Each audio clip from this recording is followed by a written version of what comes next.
Here we have a SAT math problem. Okay, let's go to the question. The expression 6 times a fifth root of 3 to the fifth power times x to the 45th power times 8th root of 2 to the 8th power times x is equivalent to a times x to the bth power, where a and b are constants and x is greater than 1. What is the value of a plus to b? Okay, the question says this expression is equivalent to a times x to the bth power. So now what we have to do is we have to simplify this expression and get it in this form, a times x to the bth power, so that we can compare this one and get the values of a and b. Once we get the values of a and b, and we'll be able to get the value of the expression a plus to b.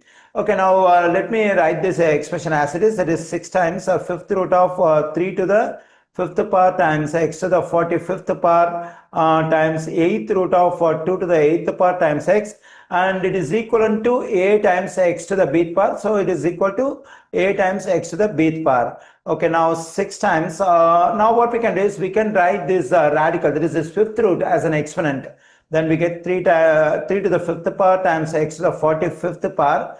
Okay, whenever I write a radical as an exponent, I have to write the exponent as a fraction with numerator 1, and the denominator has to be the index of the radical. Here the index of the radical is 5, so this 5 should be taken in the denominator over here, times we can do the same thing for this radical as well. That is, we can write this 8th root as an exponent. Then I'm getting 2 to the 8th power times x to the power of 1 divided by, we have to take the index of the radical as denominator over here, equals to a times x to the bth power. Okay, here two terms are multiplied and there is a common exponent. Whenever two terms are multiplied or divided with a common exponent, what we can do is we can take the exponent separately for each term and multiply the results, because here two terms are multiplied. Then I'm getting 6 times 3 to the fifth power raised to the power of 1 over 5, and x to the 45th power raised to the power of 1 over 5. The same thing we can do here. Two terms are multiplied and we have the exponent in common.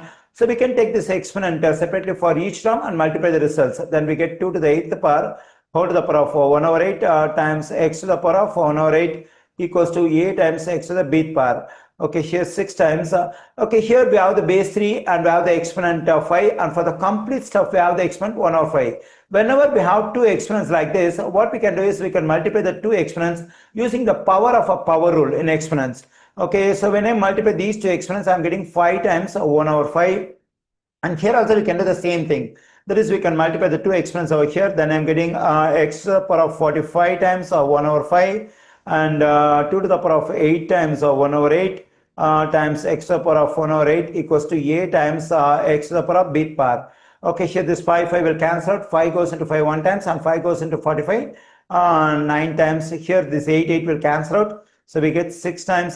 Here we get 3 to the first power is just 3 times x to the 9. Here we can multiply this 9 and 1. 9 times 1 is 9. Then we get x to the 9th power times. Here we have exponent 1 for this 2. So we can just write it as 2. That is 2 to the first power is just 2 times x to the power of 1 over 8 equals to a times x to the power of b. Okay, now on the left side what we can do is we can multiply the numbers 6, 3 and 2. So when I do so, 6 times 3 is 18, 18 times 2 is 36 times x to the power of 9 times x to the power of 1 over 8 equals to a times x to the power of b.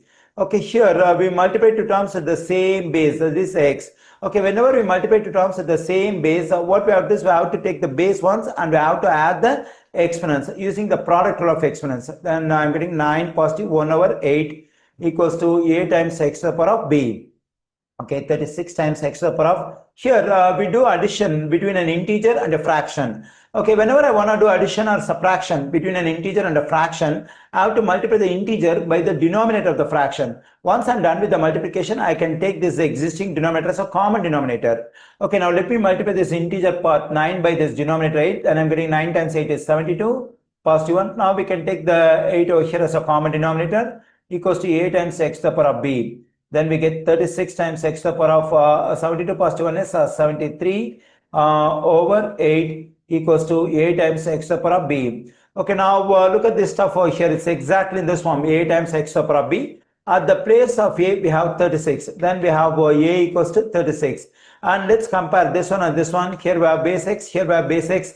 and here we have the exponent 73 over 8. Here we have exponent b. So the place of b we have 73 over 8. So that is we get b equals to 73 over 8.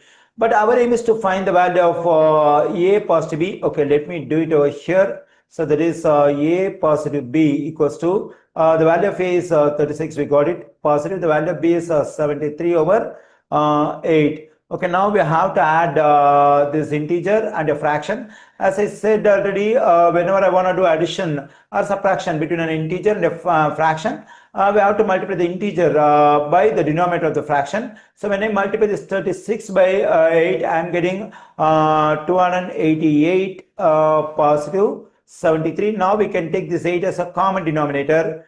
We get 8 positive b equals to, when I add 288 and 73, I am getting 361 over 8. Okay, now I got the value of the expression a positive b. Its value is 361 over 8.